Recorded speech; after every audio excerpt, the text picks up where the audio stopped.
ભારતીય મજદૂર સંઘ સંલગ્ન ભારતીય ડોક્ટર્સ એન્ડ ઓફિસર્સ એસોસિએશન દ્વારા ગુરુવારે તેઓએ કેટલીક વિવિધ પડતર માંગણીઓ તેમજ પગાર વધારાના મુદ્દા સાથે ગાંધીનગર ગૃહથી એક રેલી યોજી હતી અને કલેક્ટરને આવેદન આપ્યું હતું।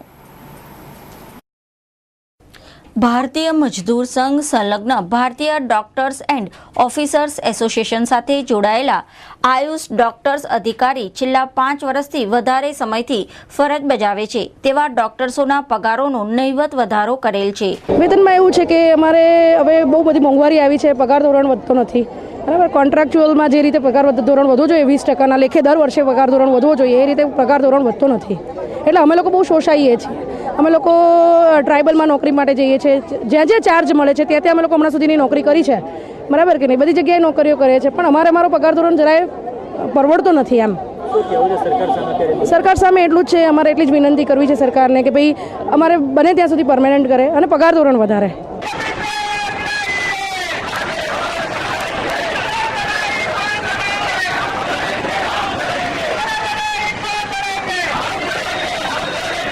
પરંતુ સંઘ દ્વારા તેઓને કાયમી ધોરણે નિમણૂક આપી છઠ્ઠા પગાર પંચનો લાભ આપી સરકારના નીતિ નિયમો મુજબ લાગુ થાય તેવી માંગણી સાથે ગુરુવારે ભારતીય મજદૂર સંઘ દ્વારા ગુરુવારે ગાંધીનગર ગૃહથી રેલી યોજી હતી। કલેક્ટર કચેરી ખાતે આવી પહોંચી હતી, જ્યાં કલેક્ટરને આવેદન આપી રજૂઆત કરી હતી। અમે આયુષ ડૉક્ટર્સ છીએ, આશા વર્કર છીએ, ફાર્માસિસ્ટ છીએ, લેબ ટેકનિશિયન છીએ, કોમ્પ્યુટર ઓપરેટર છે, એના સાથેની ઘણી બધી કેડર છે જે કોન્ટ્રાક્ટ પદ્ધતિમાં અમે જોડાયેલા છીએ અમારી સર્વિસમાં, એની રજૂઆત કરવા માટે આવ્યા છે। અમારી કેટલીક માંગો છે જેને અમારી માંગો સંતોષાય એવી અમે આશા સાથે અહીંયા આવ્યા છીએ આવેદનપત્ર આપવા માટે। અમે ટોટલી કરાર આધારિત પદ્ધતિમાં અમે જોડાયેલા છીએ અને અમને આજે જ્યારે ગુજરાત આટલું મોદી સરકારના રાજમાં જ્યારે આગળ આટલું વધ્યું છે ત્યારે આ કોન્ટ્રાક્ટ પદ્ધતિ અમારા માનવા પ્રમાણે તદ્દન નાબૂદ થઈ જવી જોઈએ।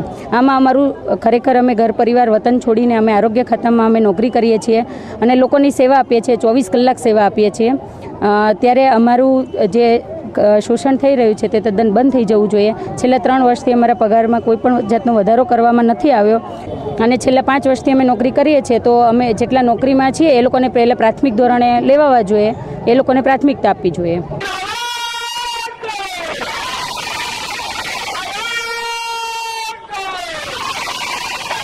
આજે જ્યારે ગુજરાત પ્રગતિના માર્ગ ઉપર છે અને જ્યારે આપણા મોદી સરકાર ખરેખર પ્રગતિ કરી રહ્યા છે, ત્યારે આજે આશા વર્કર, આ ડૉક્ટરો, લિંક ડૉક્ટરો, લેબ ટેકનિશિયનો આજે કોન્ટ્રાક્ટ પ્રથામાં જ્યારે કામ કરે છે અને એક શરમજનક વાત છે, આજે તમને ખબર છે કે ભણવાનું કેટલું મોંઘું થઈ ગયું છે।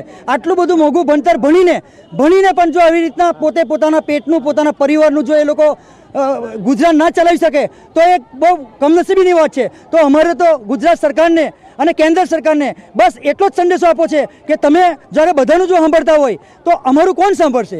અમે તમને વિનવીએ છીએ કે અમારી આવનાર દિવસોની આ માંગો છે જેટલી બને એટલી જલ્દી પૂરી કરો।